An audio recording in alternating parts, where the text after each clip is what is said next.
Hey everybody, so excited to be back for our second Tzion Kumzits.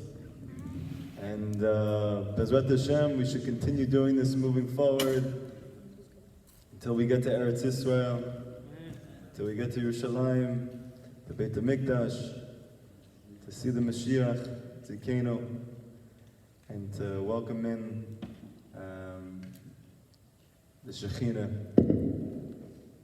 to a theater near you. And so many of us are struggling and trying to figure out what's wrong. And we think we know. We think it's our financial issues. We think it's our problems with our parents. We think it's our health issues. We think it's all the difficulties in our life. And comes this parsha to teach you there's only one thing wrong. It's what you see. Ra'eh, see that I put before you two paths in life. Bracha v'klala. Blessing and curse. And what do we simply understand? That Hashem is giving us a choice to choose good or not to choose good. Comes Rabbeinu HaKadosh, Rabbi Nachman of Breslov Zal, to teach you. You know what the choice is? What you see. The result of what you see is no longer in your hands anymore. Your choice is only to choose what you see. Where do the problems in our life come from? One thing, we don't see good. We don't see good. What's the reason for that? Why don't we see good in our life? And the answer goes all the way back to the Garden of Eden. And we know there that Chava, the first woman, she ate from the tree, and Adam HaRishon was involved in the act. And we know that the first issue, the first complication, the first difficulty began with eating. But if you notice the pasuk, it says, she saw it was good for eating. So where was the real beginning of the problem? Her sight. That she saw it was good for eating. So all suffering stems back to one idea, and that's what you see, or what you don't see. Hashem is teaching us, you want to have bracha in your life. You want to have blessing in your life. See good. See good. Because you can see anyone, anybody, anything, and see bad. And it's easy to. And you know who it's easiest to do this with it? Yourself. Or, you could do what Rabbi Nachman says. Look for the good points in your life. Find the good points in your life. Find the good points in yourself. You don't want to say, Benny, you did a good job tonight. Mike, you did a good job today. Why don't we want to say that? One reason. Because Rabbi Nachman says the entire war between your Yetzer Tov and your Yetzer Hara is between Simcha and Atzvut. It's between joy and sadness.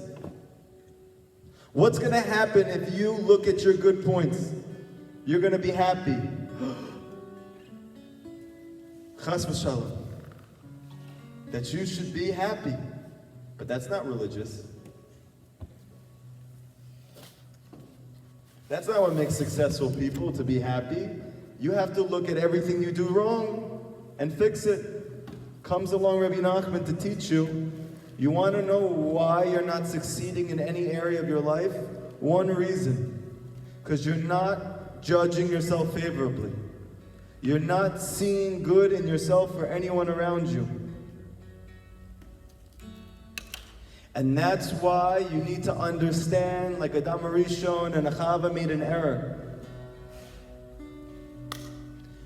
What is the beginning of being able to see good in others? To see what Hashem sees in you. That He loves you.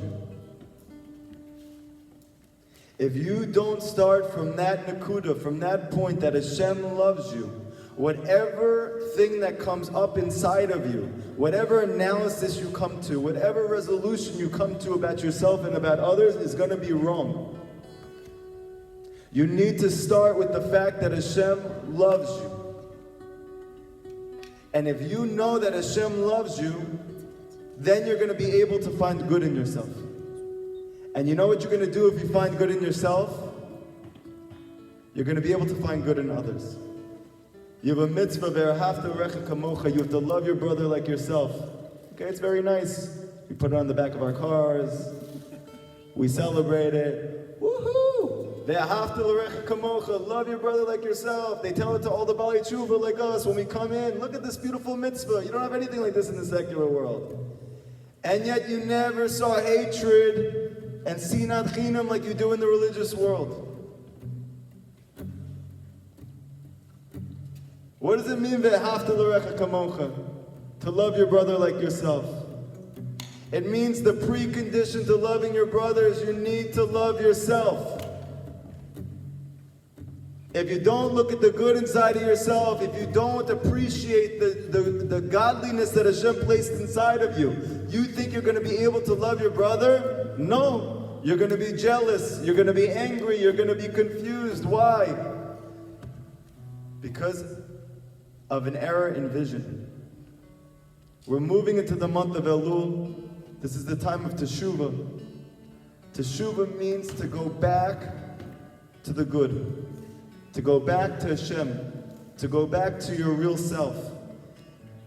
And it's no coincidence that the Parsha moving into Elul is Ra'eh. To see bracha. If you see bracha, you'll experience bracha. If you see klala, you'll experience klala. My whole entire life, I was always preparing myself for worst case scenarios. And you know what I experienced in my life? Worst case scenarios. I saw the negativity in everyone, and that's what I experienced from them. And now I look at every single person, every Jew, every non-Jew, every society, every situation, and I actively look for the good, because it can't be that Hashem created something in this world that doesn't have godliness in it, that doesn't have good in it. Your choice is not the results of your life. You don't choose that. All you choose is what you see. If you see good, you're going to experience such good. Imagine if you saw only good. You want to know the best bracha in the world? If you see only good, I promise you, you will only experience good in your life. And I'm going to say it again. If you only see good in yourself and those around you in the world, you will only experience good in your life, because it's all that you see. It said that Yosef HaTzadik had beautiful eyes. It said that David HaMelech had beautiful eyes. The Torah needs to teach you that these people were attractive? No. It's coming to teach you that the two Mashiachim, what do they have in common? That they only see good. That the whole way that they're able to rally the Jewish people and to bring redemption to the world is because they only see good in everyone around them. They see good in themselves and they see good in Hashem. You want to do tshuva? Don't start hitting your chest. Don't start crying yet. Don't start by looking at your negatives or what you perceive to be your negatives. Start and say something good about yourself. How many people in my situation overdosed on drugs? How many people in my situation are still clubbing? How many people in my situation are still with multiple women despite the fact that they're married? And look at me, nebach me. I have no idea what I'm doing with my life. I don't know. I'm trying. I'm not sure what's happening.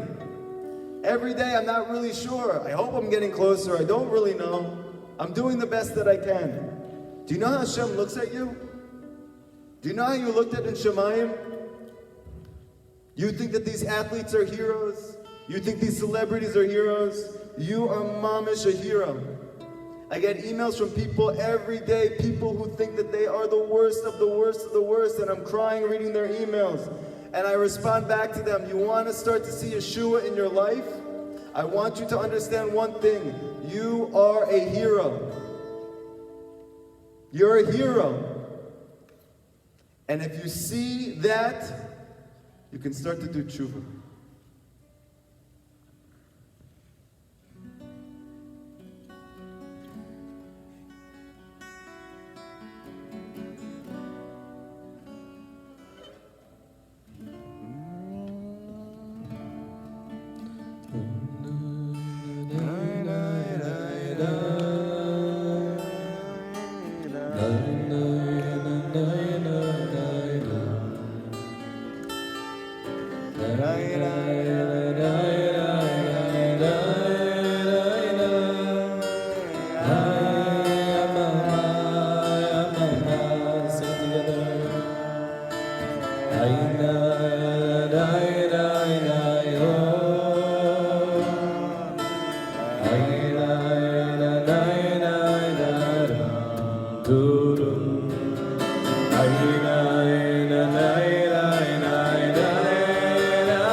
again to Daniel for coming. We had an amazing first kibbutz, gathering together, and Baruch Hashem, it was such a match made in heaven. It was so beautiful, this first experience with him, and everyone afterwards was like, wow, we got to get Daniel back. I felt like I was high for the first time without being high. And that's really what we need. That's really what we need. And I know nobody wants to talk about that, and certainly not in the yeshiva setting, because you'll probably lose your funding.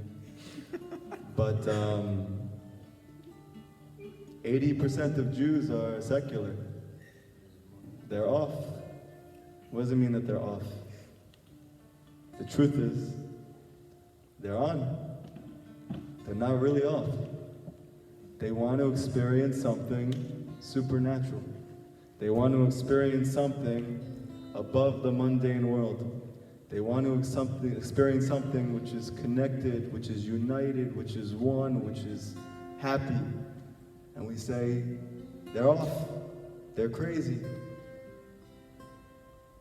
You know, when Chabad came from Lublin, came from Eastern Europe, and they came to America, they never saw hippies before. And they were going around and they saw secular Jews going to concerts and experimenting with drug paraphernalia. And the followers, the Hasidim of the Rabbi, came to him. They said, you're not going to believe what we just saw. There's something called hippies. These are all Jews.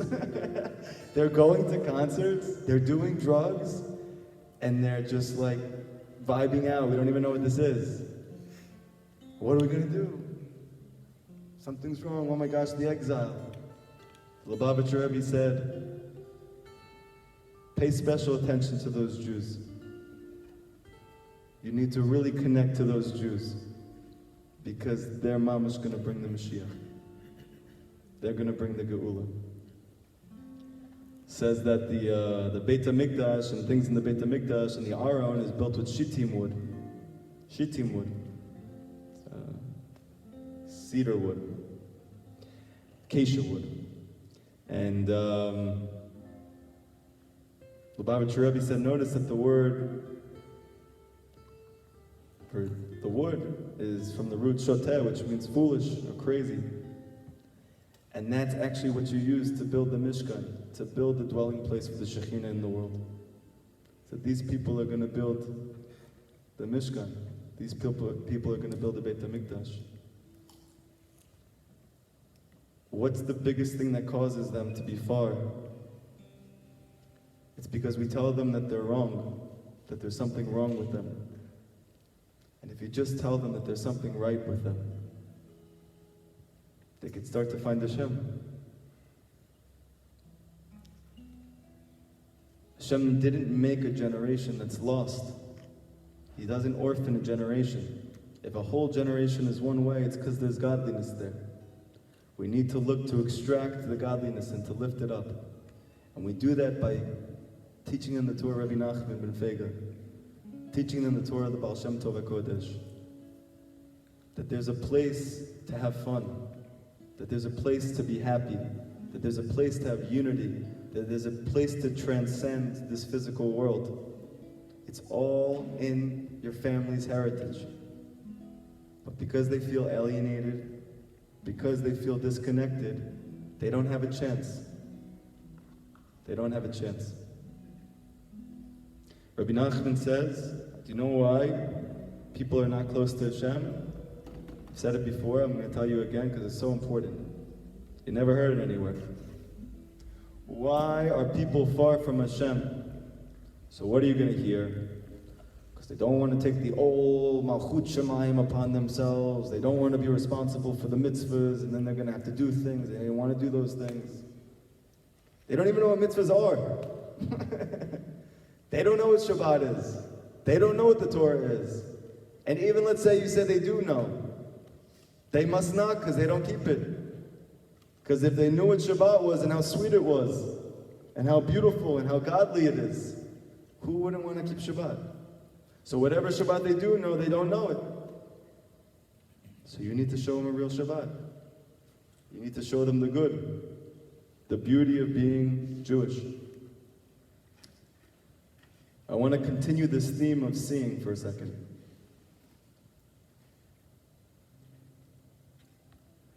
Rabbi Nachman says that everything you're looking for your life is already there.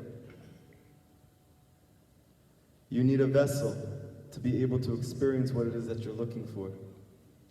You're looking to be able to find your wife, she's already there. You're looking to be able to find the right job, it's already there.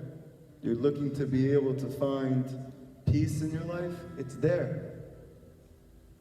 But you need a vessel to experience that light. What creates that vessel? The answer is what you trust. So listen to this is very important. The concept of seeing in the Torah and Kabbalah is the concept of trusting.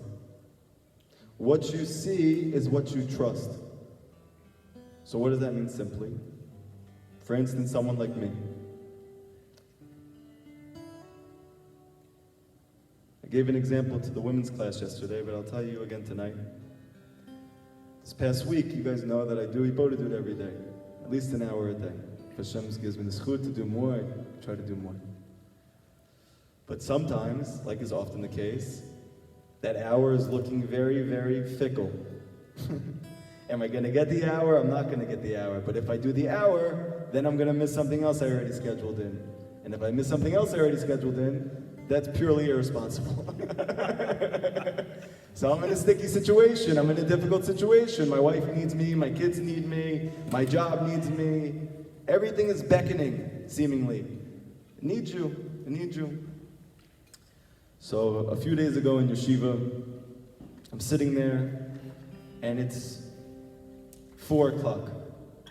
I try to get my Ibodedut done by 3:30. Why? Because I finished learning at 4:30, so that gives me 1 hour. For sure I did it. But now it's 4. Hashem had other plans for me. So what can I do? I can either do a half an hour now and pray to Hashem with all my might, He gives me a half an hour later. Because I don't have a car to go home with. So I have to be home by 5. I have to be home at 5. I have to 5:15, the latest. So I could be with my family, take care of my kids, help my wife. I said, Hashem, I see you. I trust you. I trust Rabbeinu. I'm throwing myself on you right now. I'm going to give you 1 hour, just me and you.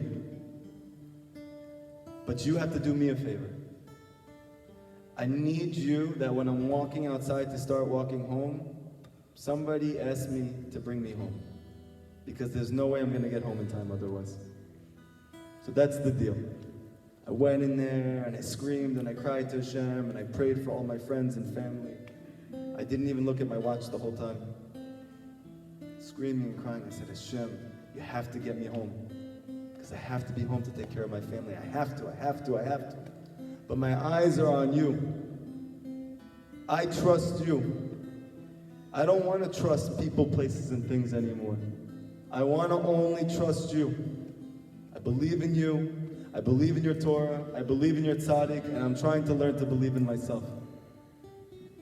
Comes along 5 o'clock, and I'm walking home with peace. Because when I do Ibodedut, and you scream to Hashem, and you throw everything on Hashem, you have your Yeshiv Da'at after. Peace of mind after. And I'm walking home with my 7 layers of clothing in the burning hot weather. And I have multiple cases. It probably looks like I have a lot of important things to do. And I just start walking. And literally a few minutes after I start walking, I see a person I haven't seen in over a year. He says, David, get in the car. I said, why? He said, I'm taking you home. I said, no, it's okay. You probably have somewhere to go. He said, David, get in the car right now. I'm taking you home. I said, okay, thank you so much. And I spent the entire car ride chaziking the out of him. Throw yourself on Hashem completely. I got home, and as soon as we stopped in front of the car, I said, how you doing? I could see he wasn't happy. I said, why aren't you happy? I don't know, I'm school and I'm doing this and I'm doing that. I said, I'm doing this. I said, are you able to learn? I know he likes learning. He said, not really, I learn a little bit in the morning, but at night I'm really not even able to. I said, I need to tell you something, it's so important. If you trust Hashem 100%, if you only have eyes for Hashem, you have the vessel to be able to experience endless blessing in your life. But if you put your eyes on anything else, if you trust anything else, you are destroying that vessel. You're limiting that vessel. We don't understand what Hashem can do for you. We think it's so hard. What are the chances I'm going to get a ride? What are the chances someone's going to ask me? Because in my little pea brain, it's almost impossible. But Hashem creates the entire universe, and all the spiritual universes, recreates it at every single moment. It's not hard for Him to do anything. It's hard for us to believe that. This life is about emunah. This life is about acquiring simple faith. Rabbi Nachman says you only need one thing to believe in Hashem: to be simple. To be simple. What's the one thing that gets a Jew in trouble? What is the thing that prevents it from experiencing all blessing in his life? It's one thing: sophistication. No, it can only happen if I do this. No, it's only going to work out if I do that. No, I have to have the right look, and I have to present myself in the right way, and I need to say the right things. I am living proof you don't need to do any of that. Because I don't say the right things, and I don't look the right way. I don't do anything except one thing. I trust Hashem 100%. And it's matzliach. And even if while you're going down that path it's very difficult, and you feel the bitterness, and you feel that nobody's supporting you, not your friends, not your family, not even yourself, you need to know that these are all obstacles sent for you only to increase your will, to want it more, to believe more, to throw yourself on Him more. It's not hard for Hashem, Mibarach, to do anything. It's only hard for us to believe it. So in this parsha of Ra'eh, I give everybody a bracha that you understand what you see is what you trust. If you look to Hashem for all of your issues, then you have a vessel for unlimited blessing. But if you look to people, places, and things, your vessel is this big. And if you only look to Hashem 100%, your vessel is not as big as this room. Your vessel is not as big as the state of New York.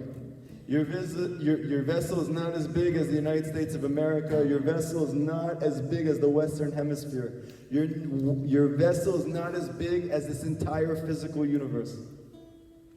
Your vessel is not even as big as the Olam Asiyah, and the Olam Yetzirah, and the Olam Bria, and the Olam Atzilut, and Olam Akadmon.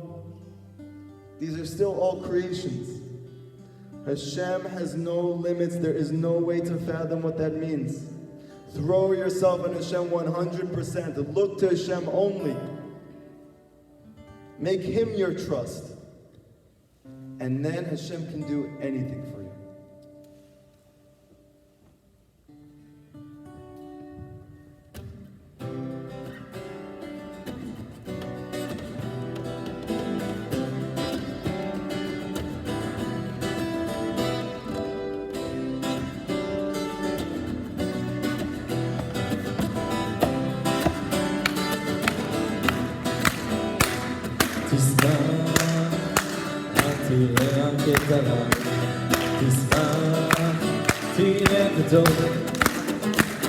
בכל אדם יש דבר מסתחפש ומצד טוב תשמח, אל תהיה רק יתרה תשמח, תראה טוב בכל אדם יש דבר מסתחפש ומצד טוב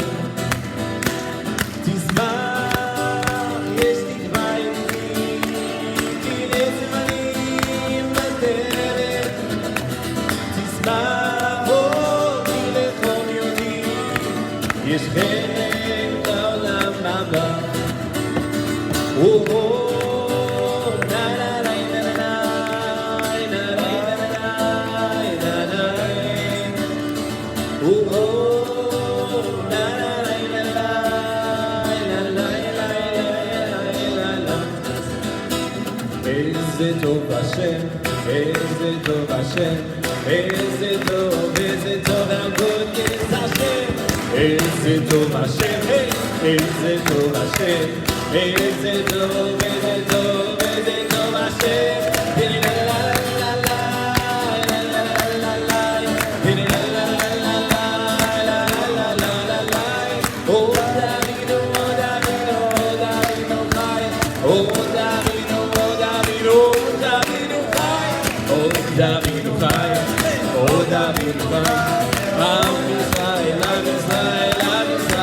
Here we go. Am Yisrael chai, O Davinu chai. Here we go. O Davinu, O Davinu, O Davinu chai. O Davinu, O Davinu, O Davinu chai. O Davinu, O Davinu, O Davinu chai. Am Yisrael, Am Yisrael, Am Yisrael chai. Am Yisrael, Am Yisrael, Am Yisrael chai.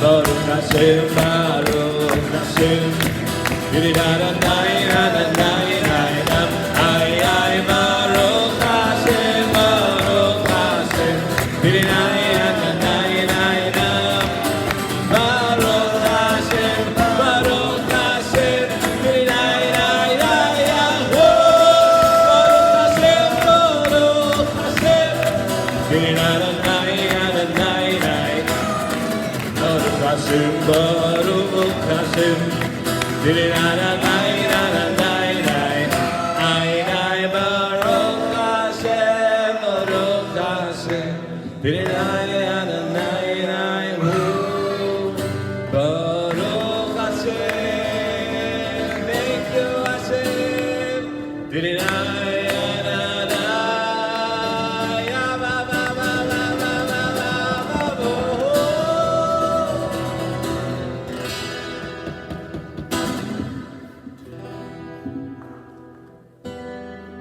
I want to tell you guys something amazing. I want to tell you guys something incredible.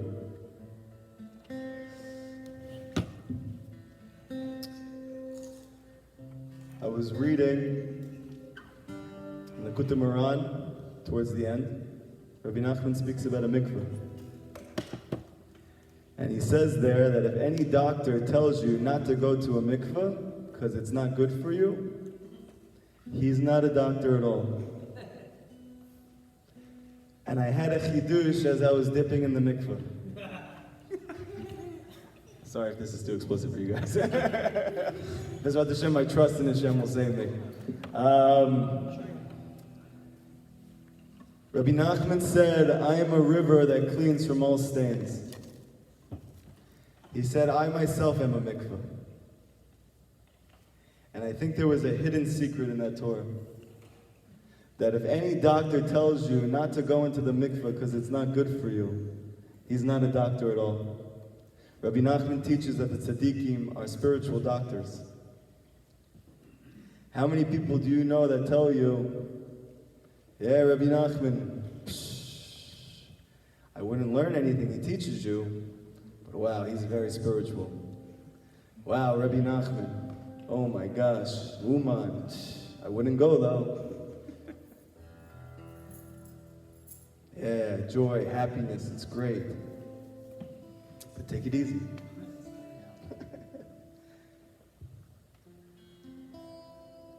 All these are doctors.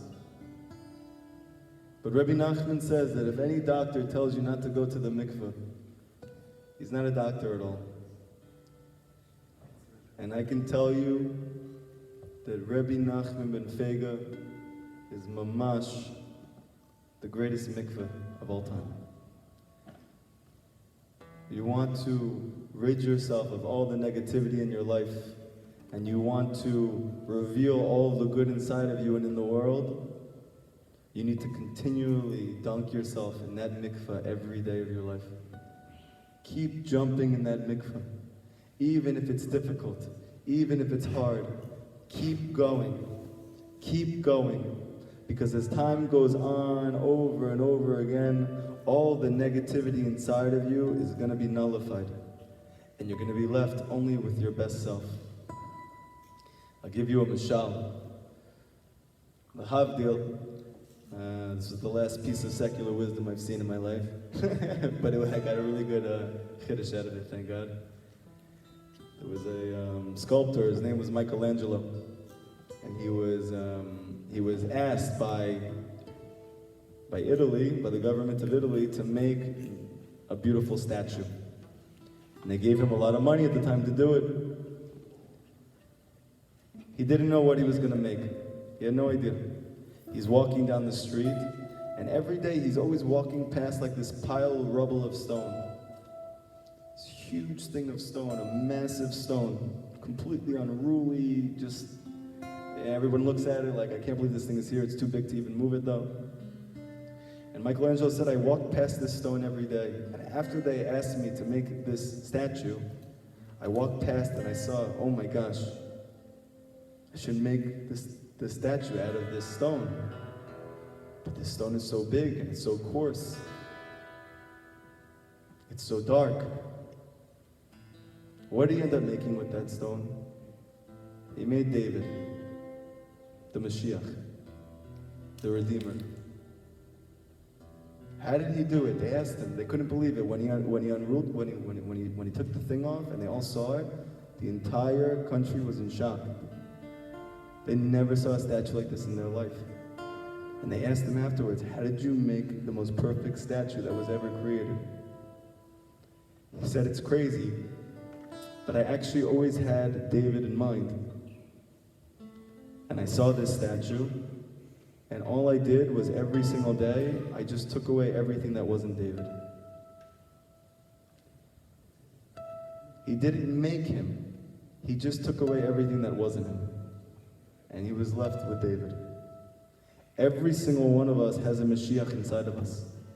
Every single one of us has a point of redemption, has a tzaddik that's within us. That's your real self. And we're clouded with darkness, with difficulties, with trials, with tribulations, with lackings.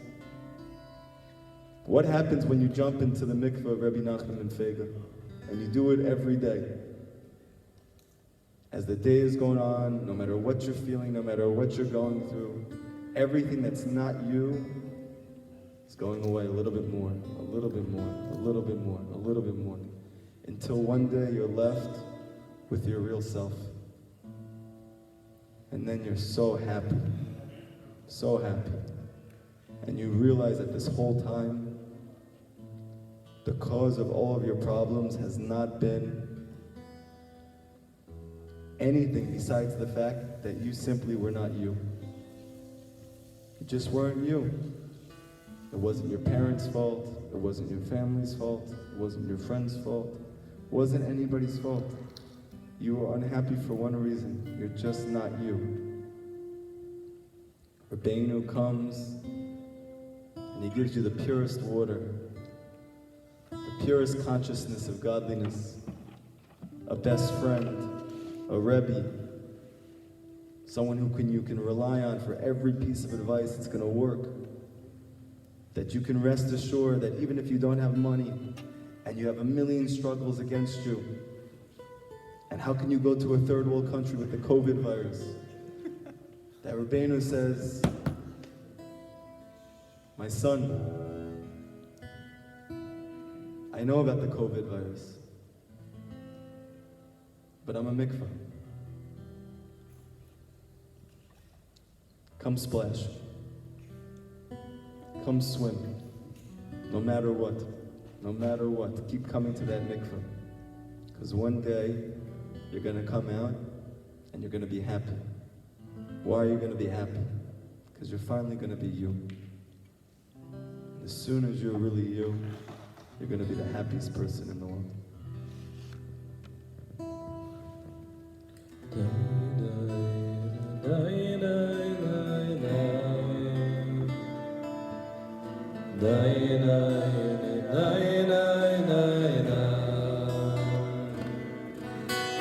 Be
Okay, we'll say one more thing in the song. If that's okay with my dear friend over here? Good. Okay. Thank you so much. Oh, I think I have one here. Thank you. Oh, sorry. Baruch atah Adonai, Eloheinu melech haolam, she'akol nihya bidvaro. Amen.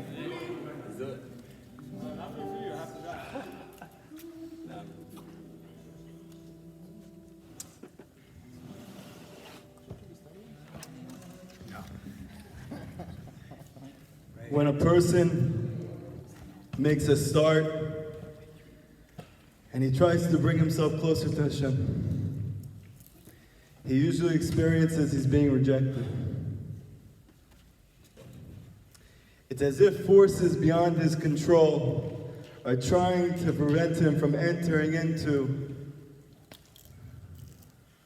Avodat Hashem. But the truth is, this apparent rejection is nothing except to bring him closer. But it takes tremendous determination not to become discouraged when you see that the days and the years are passing.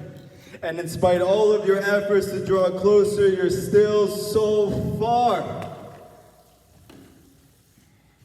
You may feel you have not even begun to enter into anything which is holy, to anything which is pure, to anything which is truly good. You may feel that you're still so connected to the physical world. Your goals are still purely materialistic. And no matter what you try and do to try and serve Hashem, it seems as if the negativity is not allowing you to succeed. And you may actually, God forbid, start to think Hashem has no interest in you at all. You keep calling out to Him. You keep pleading to Him. You keep crying to Him. But you feel further away than ever. It takes tremendous determination to overcome all of this. The key is to ignore all of the discouragement. The truth is that all of this apparent rejection is for one reason. It's only to bring you closer. You guys ever heard of a girl who's hard to get? Did you guys know such a concept in spirituality? That Hashem plays hide and go seek. That Hashem plays hard to get. Why is he doing that? Because you're on a journey to try and find the ultimate good. And in the end, there's no way you're going to appreciate it except through overcoming difficulties in your life. There's nothing more sweet. Can you imagine how many times you've fallen? I can't even tell you how many times I've fallen. Over and over and over and over again. And any person who says, David, relax, stop trying to be so religious, it's okay. You know, maybe it's just not made for our generation. Maybe it's just not for us. Maybe the things that they talked about thousands of years ago, they didn't realize we were going to have technology. They didn't realize that we were going to have all of these advancements. Maybe they just didn't know. And now we can finally relax. But I wasn't happy. I wasn't happy. I said, Hashem, I'm never giving up on you. I'm never going to give up on you. No matter what happens, even if you don't answer me, even if you don't help me, I know you see me, and I know you love me, and I don't know how I know that, because my life doesn't look like that. But I know if I love so much, if my love extends from one end of the world to the other, how much must you love me? Because where did I get that from? If I care so much to help my fellow brothers, my Jews, people who are struggling, poor and impoverished, if I literally am an irresponsible father just so I can help a person on the street, so yes, I need to work on it. But how much you must care about those people who are suffering.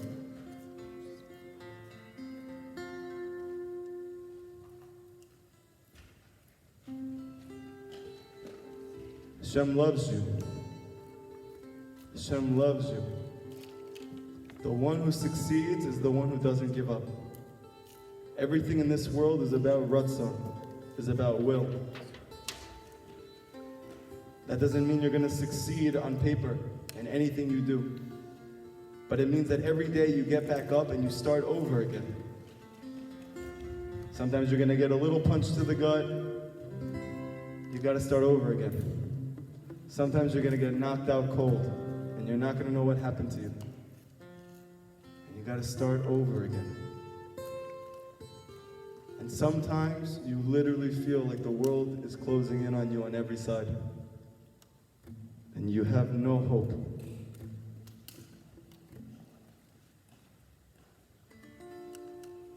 And you have to start over again. My dear friend and brother, the basic rule, says Rabbeinu Zal, is to be strong and firm in your heart and to try with all your strength to be persistent in everything that you do and to pay no attention to all of these discouraging thoughts. And if you are very far from Hashem and you feel that every movement must be like nothing for Hashem, you should know, Adrabah, on the contrary, if someone is coming from that place of physicality, of secularism, of mundane living, he says every slight motion, every thought, every emotion, every move that you make, even if it's not even physical, just I want to be holy, is so precious and great to Hashem. If he moves no more than a hair's breadth in his efforts to make himself pure and come closer to the thing that he knows is real, that hair's breadth makes him run thousands and thousands of miles in the worlds above. Just that move. If you think about this, this alone is going to make you very happy. Indeed, you should make a great effort to always be happy, because depression causes tremendous damage. We don't need to look at Time magazine to figure out that depression is a very serious illness in our generation. Rabbi Nachman told us from the shtetl in Ukraine 200 years ago, there's nothing more damaging than depression. Nothing more damaging than sadness. You should know that as soon as a person wants to start serving Hashem, you should do everything you possibly can to stay away from being sad. Because the only way to get close to Hashem is to be mamish bold. And the only way to not give up is to be happy. Don't give up in any way, no matter what happens. Remember this well, because you will be in great need of it when you start to serve Hashem. You must be very obstinate indeed, holding yourself strong and firm in your place each time that the Sitra Achra comes to try and throw you down. And this is going to happen very often. Your task is to continue as best as you can without allowing yourself to fall completely. Inevitably, you must encounter all kinds of difficulties and setbacks. You're going to fall down many times before you can enter into the gates of Kedusha. Even the greatest Siddiqim have all gone through this. Every biography that you see, Rabbi Ovadia Yosef and Rabbi Moshe Feinstein, Ramban and Rashi, the Chida, the Ben Ish Chai, the Lubavitcher Rebbe,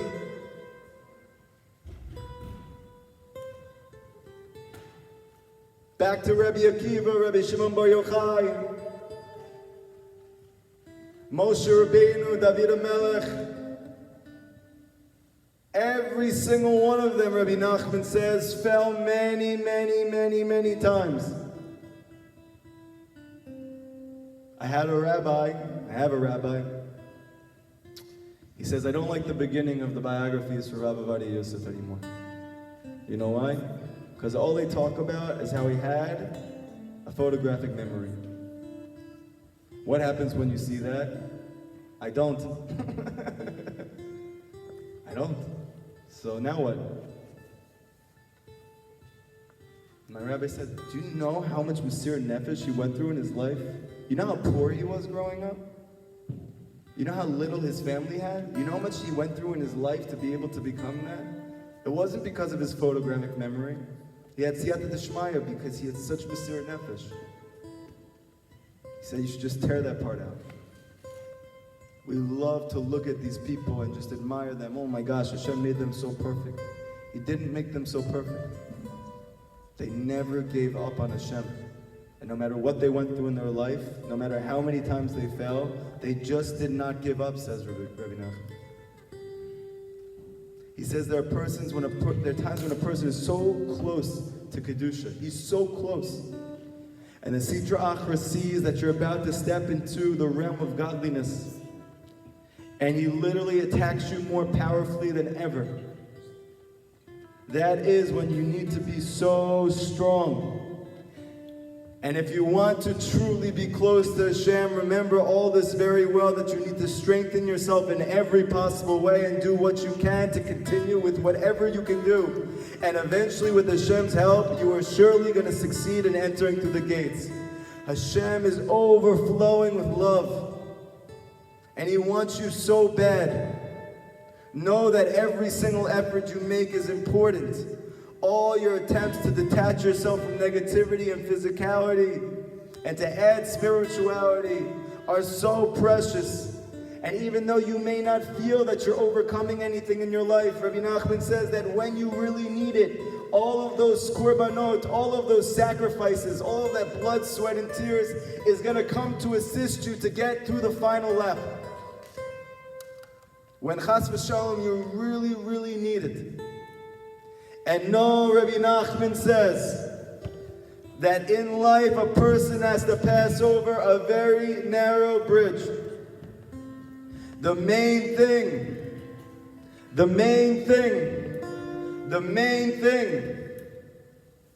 is not to be afraid.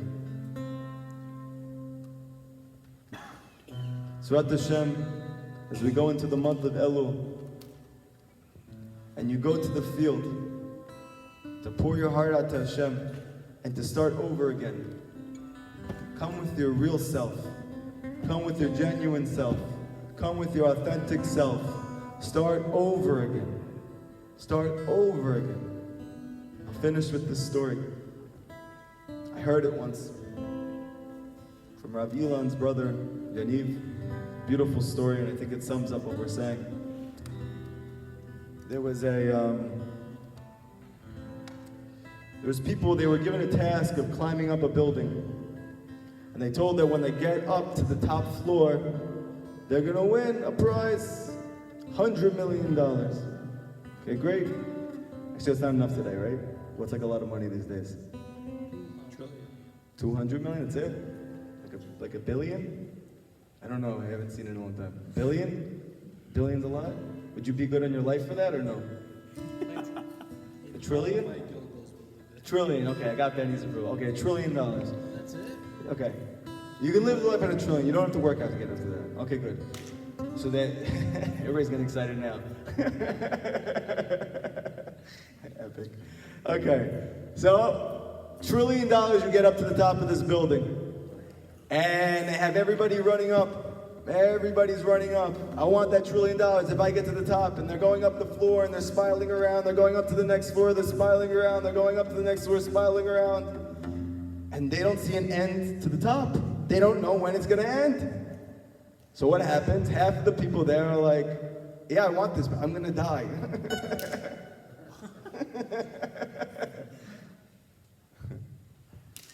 I'll pay you extra for that one. So half of them bail out, and over time a little bit more bail out. They keep going up, and oh my gosh, they're dying. They can't take it anymore. $1 trillion is amazing. I could live forever on that. I can get anything I want. But I don't know when this is going to end. I have no energy anymore. And all of a sudden, everybody's back down to there's only 2 left. 2 of them are left. They're looking at each other like, oh my gosh, we're the only 2 people left. If one of us gets to the top, or we both get to the top, we're gonna get $1 trillion. Oh my gosh. And they're going, and they're going, they're literally clawing up the stairs. They have no energy anymore. I don't know about you, I can only go up like 1 flight of stairs at this point, because I'm so out of shape. They're going up hundreds of floors to get that $1 trillion. And it gets to a point that one of them just says, he just stops. He puts his head on the floor. He can barely breathe. I can't. I tried. Goes down. That guy who's left, he claws up one more staircase. And there's an elevator there. And it takes you all the way up to the top. And to be close to Hashem, it's just like that. That you're scratching and you're clawing and you don't know how you're going to do it and you feel like it's so far from you. Comes Moshe Rabbeinu to tell you, but it's so close to you. It's so close to you. Just don't give up. Don't be afraid. And you never know, that next obstacle that you overcome might be the last one before you shoot up to the moon. I give everybody a bracha. Please, I beg you, whoever you are, if you're going to listen to this, Bezrat Hashem, and the Sitra Achra doesn't stop this from getting online. And for everyone here, there's one factor that can bring you to greatness, and there's only one. It has nothing to do with your intelligence. It has nothing to do with your EQ or your IQ. It has nothing to do with your GQ or your SHMEQ. It has no cues. It doesn't matter how much money you have. It doesn't matter how many people like you. It doesn't matter whether you're single or you're married or you have children or you don't or you're healthy or you're not. There is one thing that every single one of us have, and that's called your will. That's called your ratzon. And the key to never giving up is not to be afraid. Know that this world is mamish a narrow bridge. It's narrow, it's constricting, it's difficult, it's hard. Oh my gosh, it's hard. Don't give up. No matter what, no matter what, no matter what, no matter what. And I'm going to say it, Bezrat Hashem, the rest of my life until we're dancing with the Mashiach in Yerushalayim. But I promise you, I'm telling you, you don't know when the next one is the last one. Don't give up. You might take an elevator straight up to the top.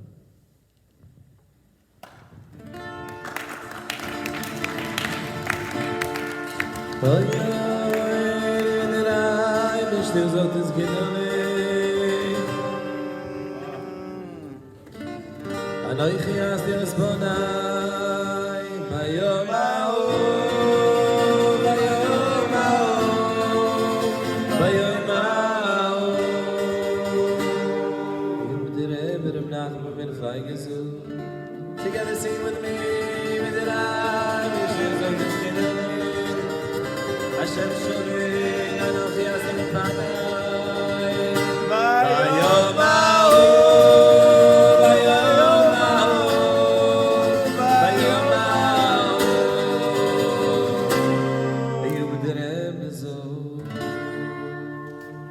Ve'afilu ve'asdara Shebezov asdara Here we go, let's go! Ve'vadai gam sham Nimtzo Hashem yitbarach Ve'afilu ve'asdara Say with us Shebezov asdara Ve'vadai gam sham Hashem yitbarach Ay ay ay ay Gam me'akol ve'akol V'makash yitbarach v'ma'echa Adi yomer, adi yomer, adi yomer Gam me'akol ve'akol V'makash yitbarach v'ma'echa Adi yomer, adi yomer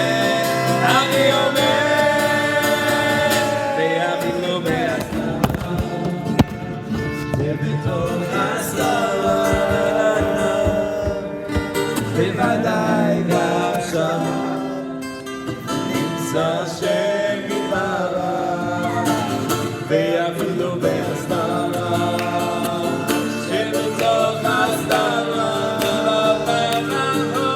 בוודאי גם שם נמצא השם יתברך איי איי איי איי גם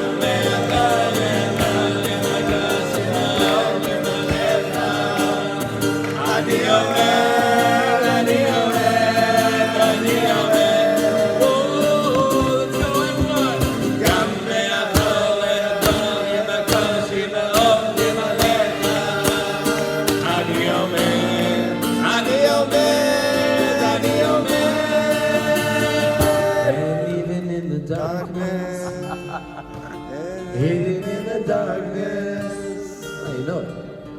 Forever you will find the hand of Hashem Yitbarach. One more time, all together. And even in the darkness, and even in the darkness, we're certain we can find the hand of Hashem Yitbarach. One more time, everyone.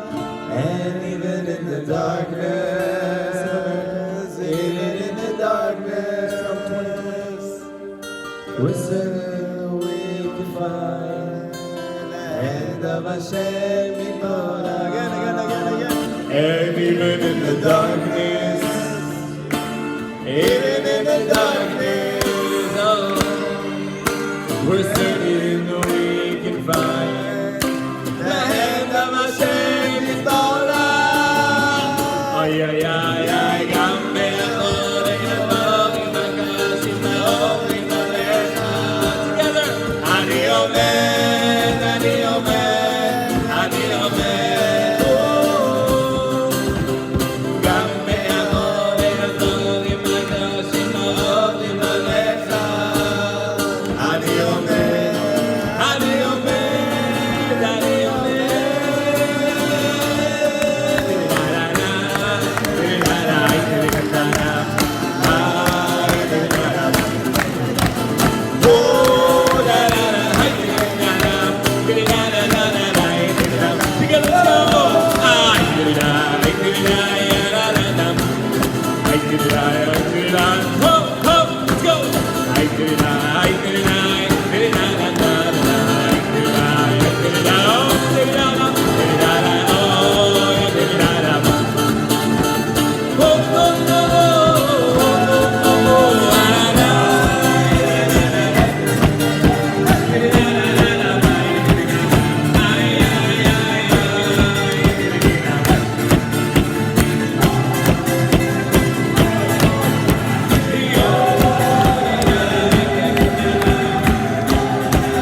להיות בשמחה, בשמחה גדולים, אפשר גדולה, להיות מאומן, להיות מאומן, להיות חזק. היי, לילה, לילה, לילה, לילה, לילה,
חזק ברוך.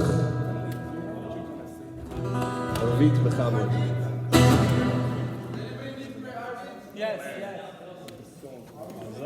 חזק ברוך, חזק.